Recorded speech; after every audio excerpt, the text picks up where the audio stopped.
State election commissioner বলেছে, আমি সবটা নোট করে নিয়ে গেলাম, আপনাদের বক্তব্য শুনলাম, আমি বসবো, দেখব কতটুকু কি করা যায়, এবং উনি আমাদের যে বিষয়গুলি আমরা উপস্থাপিত করেছি এগুলো সম্পর্কে তিনি কোনো যে মানে এগুলি কোনো প্রকার যৌক্তিকতা নেই বা অযৌক্তিক এই ধরনের কোনো বক্তব্য তিনি রাখেননি, এবং আমরা মনে করি যে এটা যৌক্তিকতা সহকারে আমরা যে ব্যাখ্যা দিয়েছি এটা নিশ্চয়ই সেই অনুযায়ী election commission, state election commission ব্যবস্থা নেওয়া উচিত। কারণ ভোটের দিনের অভিজ্ঞতাটা ভালো না এবং বহু রক্তক্ষয়ের ঘটনা ঘটেছে এবং নির্বাচন সুষ্ঠু অবাধ হওয়ার ক্ষেত্রে সেই ভূমিকা নিতে পারেনি।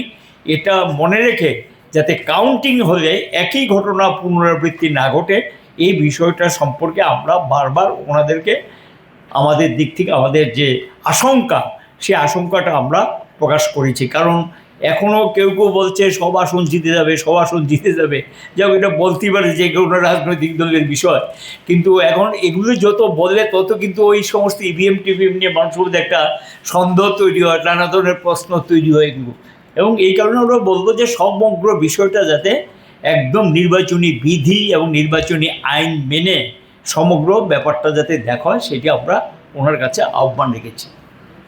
আপনাদের কি মনে হয় যে আপনারা যে আহ্বানগুলি রেখেছেন এটা ইলেকশন কমিশন এই বিষয়ে চিন্তা করবে, কি মনে হয়?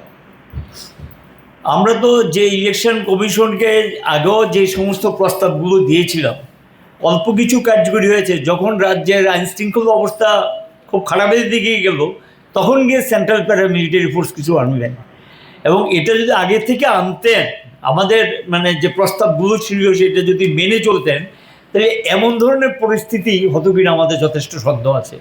এখন কমিশনের প্রতি তো তাদের কাছেই তো বলতে হবে, গিয়ে কোথায় বলবো, কারণ ইলেকশন কমিশন হলো সর্বোচ্চ ক্ষমতার অধিকারী, এবং আমরা এটাও বলেছি অতীত বর্তমান দুইটার নিরিখে আপনাকে বাস্তবসম্মত সিদ্ধান্ত নিতে হবে। কারণ ইলেকশন কমিশন অফ ইন্ডিয়া ওইদিকে গিয়ে বিধানসভা এবং পার্লামেন্টের ক্ষেত্রে, আর স্টেটের ক্ষেত্রে হলো স্টেট ইলেকশন কমিশন এনাফ পাওয়ার, পূর্ণাঙ্গ ক্ষমতার অধিকারী, পরিস্থিতি বিচার বিশ্লেষণ করে যাতে সুষ্ঠু অবাধ ভোট করা যায় সেখানে গিয়ে তারা বাস্তব পরিস্থিতির উপর দাঁড়িয়ে যাতে সেই সিদ্ধান্তটা নেয় আমরা অনুরোধ জানিয়েছি।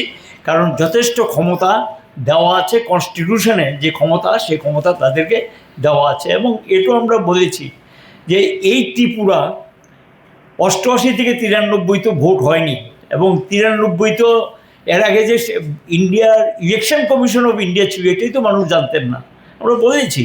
এবং এই ত্রিপুরা দিয়েই কিন্তু ইলেকশন কমিশন অফ ইন্ডিয়াকে চিনেছে 1993 সালে, এবং সেখানে গিয়ে পদক্ষেপ নিয়েছে টিএন সেশন, এবং অবজারভার শব্দটা কিন্তু ভারতবর্ষে আগে ছিল না। ত্রিপুরা দিয়েই 1993 সালে ফার্স্ট অবজারভার চালু হয় ত্রিপুরা দিয়ে। কাজে ইলেকশন কমিশন অফ ইন্ডিয়া যদি সিদ্ধান্ত নেয়, আবার স্টেট কমিশনও যদি সিদ্ধান্ত নেয় যে স্টেটের ইলেকশনগুলো আমরা সুষ্ঠু অবাধ করব, তাদের ক্ষমতার ক্ষেত্রে কোনো ঘাটতি দেখার কথা নেই, সম্পূর্ণ ক্ষমতা তাদের হাতে আছে। সেই ক্ষমতা প্রয়োগ করে অবাধ সুষ্ঠু যাতে করার কাজটা শেষ হয় সেটা আমরা বলেছি। বলেন। আমরা 2018 থেকে লক্ষ্য করেছি, 2018 থেকে রাজ্যে যতগুলি নির্বাচন হয়েছে